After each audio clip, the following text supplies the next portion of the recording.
आज हम लोग बात करेंगे प्रैक्टिस की।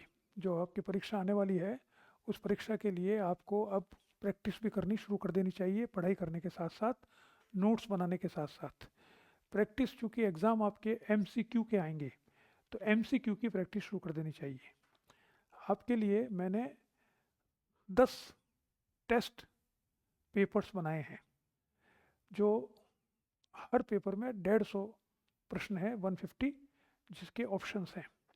उसमें से कुछ मैं आपको बताना हूँ यहाँ पर, आप देखें किस प्रकार के प्रश्न हैं वो। इसमें फिर मैंने आपको जैसे बताया था उसी प्रकार से हमने 4 भागों में विभक्त किया है सिलेबस को। पॉलिटिकल थियरी, और उसके अलावा comparative politics, Indian government and politics and international politics. Political theory पर मैंने 500 सवाल बनाए हैं, कंपैरेटिव पॉलिटिक्स पे 400 सवाल बने, 900, और बाकी 300 बनाए हैं इंडियन गवर्नमेंट पॉलिटिक्स और इंटरनेशनल पॉलिटिक्स में। इसकी संख्या और भी बढ़ाई जा सकती है बाद में, लेकिन फिलहाल मैंने 10 पेपर ये बनाए हैं 150 क्वेश्चंस के। तो उसमें से जो अभी नंबरिंग है वो तो जो वजह से बनाए उस प्रकार के है, तो उसको देखिए आप वो सवाल किस प्रकार के हैं और कैसे आपको याद करना है। पहला है 56 नंबर का, राजनीतिक वैधता राजनीतिक संस्कृति से निकटता से संबंधित है, क्योंकि यह लोगों द्वारा प्राधिकरण की स्वीकृति को निर्धारित करती है। बी, यह लोकतांत्रिक संस्थानों को कमजोर करती है। सी, यह केवल साम्यवादी राज्यों में प्रासंगिक है। डी, यह मतदाता भागीदारी को कम करती है। 57, इसमें से कौन सा सवाल सही है वो आपको देखना पड़ेगा। 57 है, राजनीतिक प्रभावशीलता का सबसे अच्छा वर्णन कौन सा है? कि ए, यह विश्वास कि कोई व्यक्ति राजनीतिक निर्णय और सरकारी नीतियों को प्रभावित कर सकता है। बी, चुनाव अभियानों का अध्ययन। सी, सैन्य शासन का अभ्यास, और डी, राजनीतिक विपक्ष का उन्मूलन। 58 है, उत्तर औपनिवेशिक राज्यों में राजनीतिक संस्कृति अक्सर इस प्रकार की होती है।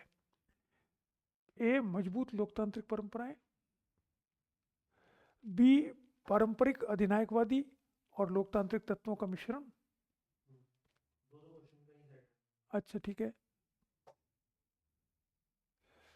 उत्तर औपनिवेशिक राज्यों में राजनीतिक संस्कृति अक्सर इस प्रकार की होती है: मजबूत लोकतांत्रिक परंपराएं, पारंपरिक अधिनायकवादी और लोकतांत्रिक तत्वों का मिश्रण, राजनीतिक संस्थानों की पूर्ण अनुपस्थिति और प्रत्यक्ष सैन्य शासन। ये देखिए आप, मैंने फिर ये देखिए आप, ब्रिटिश संविधान के बारे में एक प्रश्न है। ये ब्रिटिश संविधान में कानून के शासन की अवधारणा किसने प्रस्तुत की? एवी डाइसी, जॉन लॉक, मॉन्टेस्क्यू या थॉमस होब्स। इसी प्रकार से ये बहुत सारे सवाल हैं, मैं तो थोड़ा सा आपको सिर्फ उदाहरण दे रहा हूँ कि किस प्रकार से हम इन सवालों को कर सकते हैं। यूनाइटेड किंगडम में सर्वोच्च कानूनी प्राधिकरण कौन है? प्रधानमंत्री, सम्राट, संसद, सर्वोच्च न्यायालय। ये सवाल कुछ हैं जो मैंने बनाए हैं।